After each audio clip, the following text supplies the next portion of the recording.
Good morning. It's 20 to 8 here at Saturday Breakfast. If you'd like to join in the conversation, always great to hear from you of a weekend morning.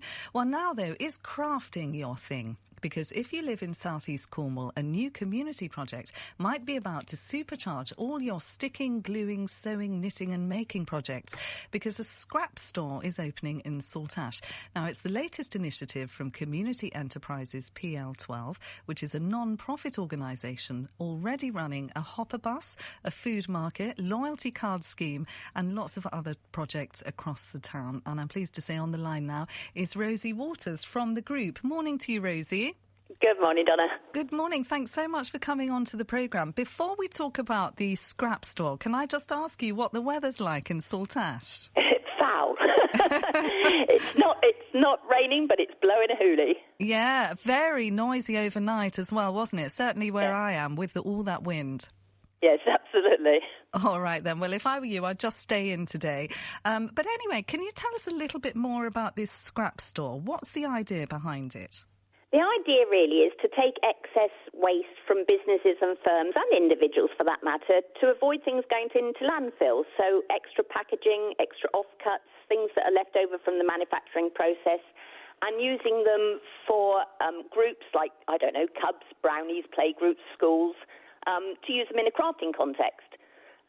So we've got all sorts of bits of bubble wrap and lolly sticks and bits of acetate and cloth and things that people can use in art projects.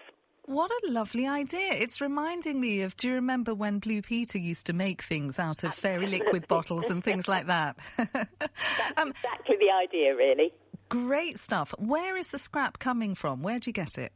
At the moment, it's coming largely from individuals, but we're making more and more contacts with local businesses. And we've also been in close contact with a lovely scrap store in Union Street in Plymouth, and they've been extremely helpful, swapping scrap for some of our new stuff, because we've been donated quite a lot of new art and craft materials. So it's a very collaborative thing between different communities. And as I say, we hope it will take off. We've got about 5 or 6 months to prove the concept in the building that we're in. And if we can make it work, then hopefully we can have a proper lease going forward. Great. So does it really mean that anybody can come forward, or do they have to make an appointment with you? No, they can just drop in. It is a membership scheme in the sense if you become a member for the time, then you will get the scrap and bits cheaper. But anybody can drop in. We're open from 10 till 2 today. This is our first full day at it. We're looking for volunteers because obviously we like to be open every day of the week if we could, but it all depends on having the volunteers to man the shop. Certainly does. And tell us whereabouts it is again, Rosie. It's smack bang in the middle of 4th Street, so it's right next to the Brunel, which is very handy because we intend to have Prosecco evenings for ladies doing craft activities as well. Right. So, yes, it's right smack in the middle of 4th Street, and again, that's part of it. It's to regenerate 4th Street, particularly on a Saturday, because I don't know about where you are, but in Saltash it tends to die from midday on a Saturday afternoon, and we would like to regenerate 4th Street and bring families into town. What a lovely idea. So not only can you come along and pick up some pieces of scrap, for your various different crafting projects, but you can actually get together as members of the community and do some crafting as well. Absolutely. We intend to be running workshops in there on a regular basis, both for children and for adults.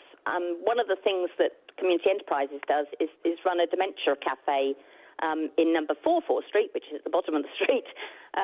But those people, again, crafting is a very therapeutic activity. So we aim to do workshops for all ranges of people, all ages, all abilities.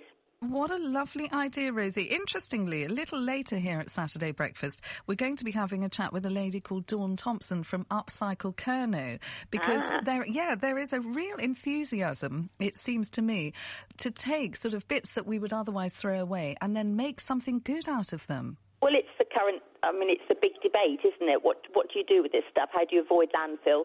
I mean, the mantra really is reuse, reduce, recycle. And the reuse is really important because something might be made of plastic and it seems to be out of fashion. But actually, if you can keep using it, it's a much better thing than just dumping it, Yeah. So, however you can avoid landfill, it can be, something useful or something creative or both. Really very good idea, Rosie. Thank you ever so much. And it's just one of a number of initiatives, as I mentioned earlier, that is happening as part of this kind of community project in Saltash, isn't it? Yes, we have 3 minibuses that go on various trips, get hired out, and we take people out on, Goosey Fair or wherever it might be. We run the building that has the food bank and the Citizens Advice Bureau within it, but we have other commercial businesses in there so that we can keep them going, if you see what I mean. We have a Saltash card, which is a discount card for businesses in Saltash. And as I say, we have a dementia cafe, we have a veterans cafe, and it's all run by volunteers. But that's the only way we can do it. Yeah, it sounds absolutely brilliant. Thank you so much for coming in, and I hope that it all goes well. Keep us in touch as to how it's going. Very much. All right. Thank you very much. Okay, and stay out of the rain. Thanks, Donna. Right, bye-bye. Bye-bye. Bye. There we are, Rosie Waters from the new scrap store in Saltash. It's 14 minutes.